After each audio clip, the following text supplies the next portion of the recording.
Hey everybody, this is Zach from World of Game Design, and I'm coming to you with a first for us. This is a review of an RPG, Through the Void by Tony Vasinda and the Plus One EXP crew.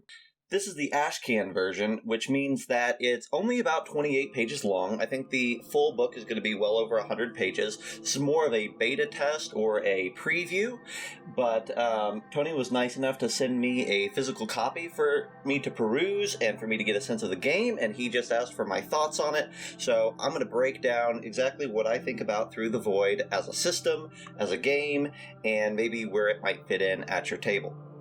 So what is Through the Void? Well, it's based off of his Together We Go system, which I haven't looked at before, so this is my first time delving into the system. Through the Void is basically a sci-fi horror survival sort of a game with a lot of exploration and narrative elements. It is similar in some ways to games like Mothership or Death in Space, but it varies significantly in others. I don't think this is quite as much horror or quite as much like survival as it is more exploration, storytelling. It's really a storytelling engine, if I had to pick up nexus point for it. But I really think that because it isn't trying to do exactly the same thing as Mothership or Death in Space, it has a job to do, it has a role that it can fill, and I think it does that very well, at least from what I can see here. Through the Void uses a D20 system, very similar to Dungeons & Dragons, but it is streamlined and cut down to a bare bones essentials, and it's got some fun little unique tidbits that really make it stand out, I think, as a system.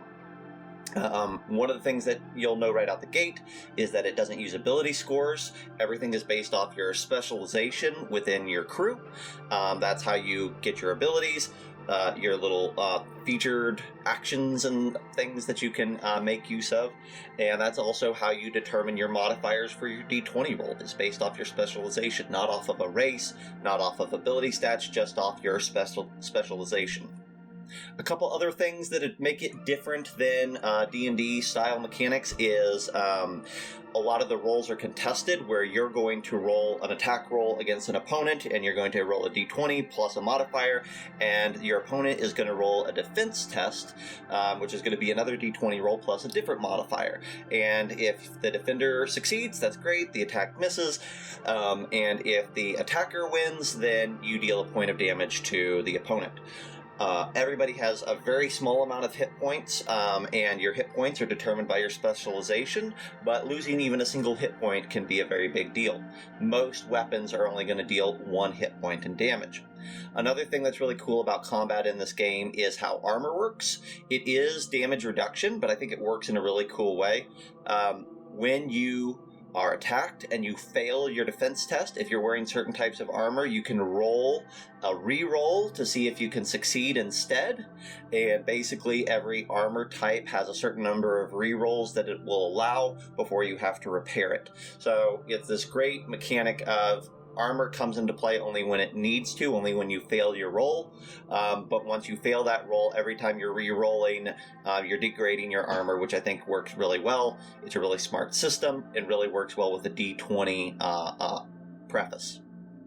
But at its heart, this game is not a combat game. It has that. There's definitely elements of that. There's a whole section on that. But really, like we said earlier, it's a narrative storyteller's engine.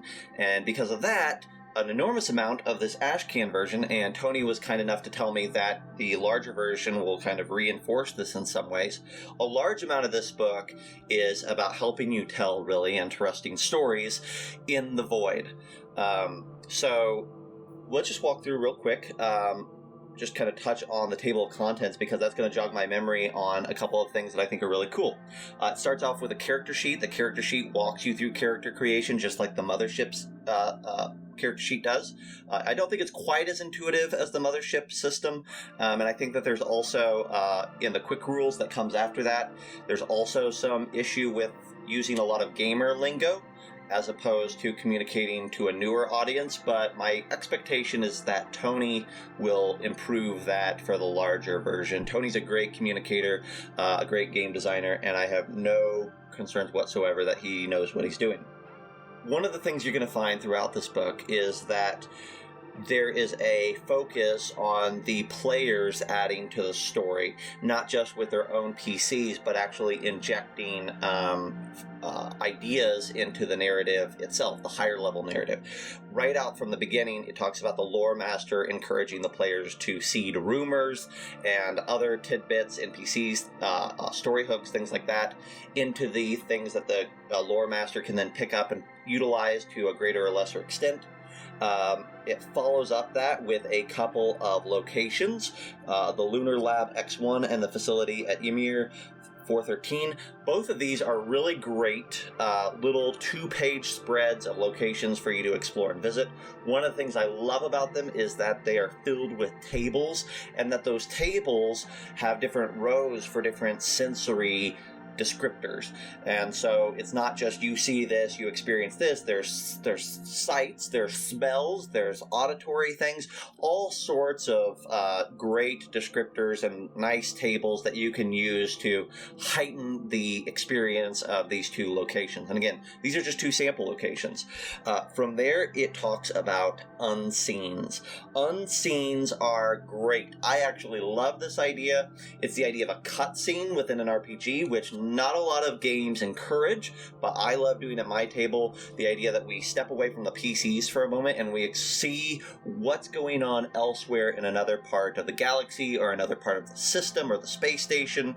And in this particular way of doing it, the DM or the lore master presents an unseen, and then the party at the end is asked a question, a follow-up tied to that scene, and is allowed to help basically determine how that scene impacts the overall larger narrative and maybe even affects them as a party. So it's a really great way for the lore master to kind of give this insight to the party of what's going on elsewhere, but still allow the players to take part in incorporating that into the tale.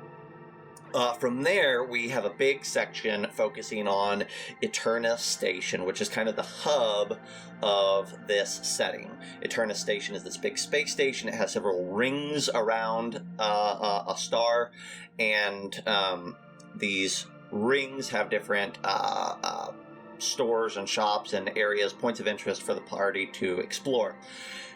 The GM / the party can go through and roll up. There's great tables for every single one of the rings for you to determine what each ring has in store. And actually, as the party leaves Eterna Station and comes back, the GM will be encouraged to reflavor or reinterpret some of those rings as the station evolves with every passing cycle. After that, we really just get down and dirty into a bunch of tables and samples of different things that you can seed into the world. There are factions, events, which are just kind of quest hooks, void events, which events happen mostly on stations, void events happen elsewhere, NPCs, a bunch of rumors, and then it follows out with a collection of adversaries at the very end. Adversaries are the enemies that you'll be potentially fighting. One of the things that I like about the adversaries is that they are cleanly divided into 3 sections. We have grunts, we have elites, and we have primes. I like this sort of divvying out, especially for a new setting, because it helps me as a lore master know exactly how to utilize certain adversaries in a combat without overloading the combat, underwhelming the combat, however that needs to happen. I am a big combat game master, so when I read something like this, a big part of it is, what does the combat look like? I think that it's going to be really simple, probably about on the same level as if you're familiar with it, like a Morkborg combat. But that's not a bad thing, right? It encourages you to fill in the gaps. It encourages your party to fill in the gaps of the narrative. You're not going to see a ton of crazy abilities. What you're going to be seeing instead is players using their imagination and the little plot points or narrative bumps that their specialization gives in order to kind of flesh out what their actions in combat look like and appear like.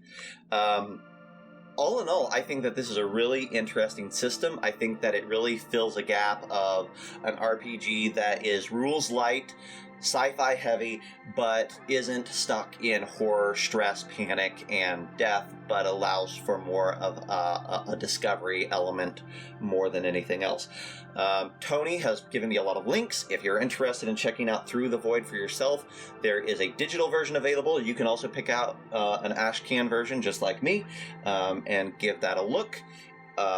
He's also updating the ashcan's digital version constantly with little errata and things like that, so you're getting a living document for it right now. And in spring of 2023, he's going to be launching a crowdfunder for the full experience, for the full book. It's going to be a hardcover. I think he said it's going to be an abnormal size, just like this, some sort of wonky thing, which I dig. And I'm really looking forward to it. Tony, you have my pledge well in advance for this. There's also going to be some itch jams, I think, in the near future, maybe around the end of the year, where you can get on board Through the Void yourself, participate in building out the system, building out the world, and I may just do that myself. So thank you, Tony, for sending me this, and I would encourage everyone to check out Through the Void. You'll find all the links in the show notes below.